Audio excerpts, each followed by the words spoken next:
teen boy is murdered just moments after his brother's funeral. A Haitian official addresses concerns about xenophobia in the Bahamas. And former Prime Minister Hubert Ingram slams the PLP for celebrating the resignation of Elizabeth MP Ryan Pinder. We've got these stories and a whole lot more. I'm your host, Krishna Virgil, and this is the Tribune's Top 5. A family was left to mourn the deaths of two brothers after they were murdered just weeks apart of each other. An 18-year-old youth identified as Jaquan Roll on bail was killed Saturday after attending the funeral of his brother who was murdered 2 weeks ago. The slain teen was wearing an ankle bracelet and police confirmed he was just released on bail for murder. The teenager was shot multiple times with his 14-year-old brother on Saturday at around 2 p.m. Police said the incident happened after two masked gunmen ambushed the brothers at a traffic light on Soldier Road near Robinson Road. The gunmen jumped out of a gold-colored vehicle and shot the teens multiple times before speeding off. The brothers were taken to Princess Margaret Hospital, where Jaquan died shortly after arrival. The 14-year-old underwent emergency surgery and is listed in critical condition. The Tribune was told that Jaquan Roll was charged in connection with the August 26, 2012 murder of 22-year-old Emerson Harding Jr. He was a juvenile at the time. Harding was at a club on East Sunrise Highway in Grand Bahama when he was shot multiple times. Attorneys representing Diplomat Aviation Bahamas Limited, the company under which the ill-fated Lair 36 jet carrying Bahamas Faith Ministries pastor Dr. Miles Monroe was registered, are embroiled in a court battle with a U.S.-based insurance company over the payout from a $10 million liability policy in the aftermath of the November 9th tragedy. The plaintiff, XL Specialty Insurance Company, has insisted that it is under no obligation to honor the policy because it expired on November 5th, 4 days before the crash, and was not renewed. Diplomat Aviation is listed as the defendant in the matter. According to court documents obtained by the Tribune on Monday, Diplomat Aviation's law firm, Gary Williams Parenti and Watson, sent a letter to XL on December 5th requesting the company honor the terms of the policy. The law firm operates from Stuart, Florida. The policy was effective from November 5th, 2012 to November 5th, 2013, the document said.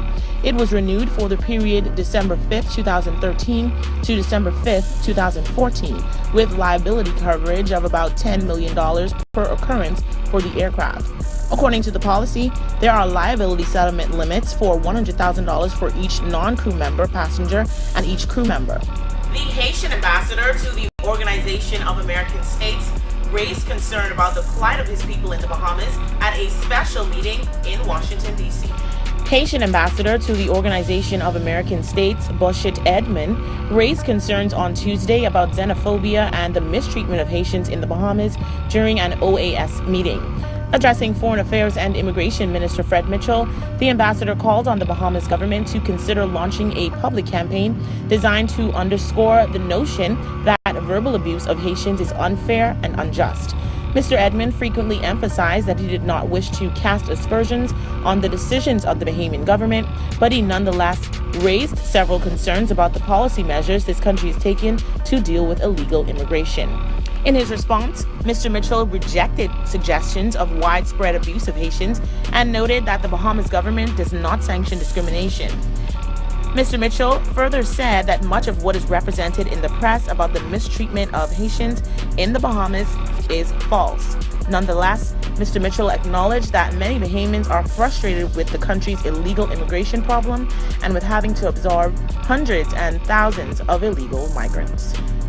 The Bahamas qualified as an armed conflict zone with high rates of gun violence, according to findings from the United Nations and the World Health Organization's 2014 Global Status Report on Violence Prevention.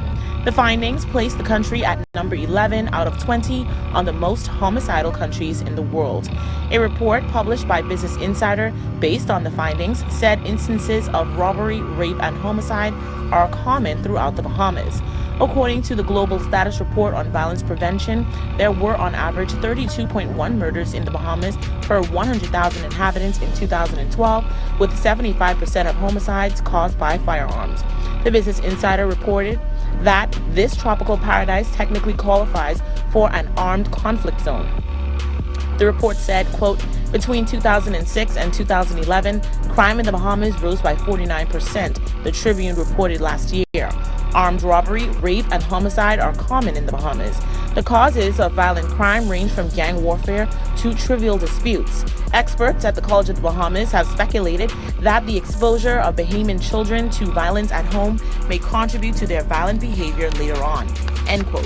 When contacted for comment, State National Security Minister Keith Bell said the conclusions drawn from the report were, quote-unquote, obviously fundamentally flawed.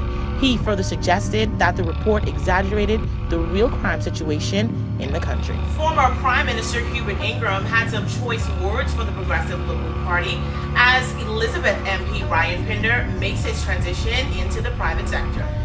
Former Prime Minister Hubert Ingram on Wednesday said he found Prime Minister Perry Christie hypocritical for supporting outgoing Financial Services Minister Ryan Pinder, who resigned from cabinet for a job in the private sector.